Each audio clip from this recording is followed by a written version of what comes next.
जय जगन्नाथ।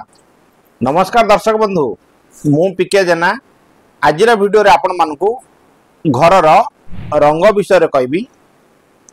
आम शरीर जमिति पंचतत्व गढ़ा वास्तुरे सेमिति आमर पंचतत्व गढ़ा जल वायु अग्नि पृथ्वी आकाश।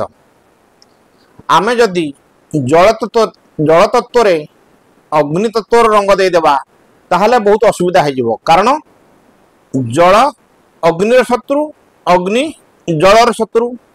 तेणु आमे माने आम गृहर जो पंचतत्व रही से तत्व अनुसार जदि रंग ठीक करिबा ताहले सबु आमर शुभ हम। जदि आम एपट सेपट करदबा ताहले सबु वास्तुरे गंडगोल हो, विभिन्न समस्या देखा जीवो। तेणु दर्शक बंधु आपण माने ठीक रे मापचुप करी ठीक पंचतत्व रंग जदि करिवे ताहले सबु शुभ फल पाइबे। मु नेक्स्ट वीडियो रे को तत्व रे को रंग कले शुभ हबो मु डिटेल आपन को कहबी।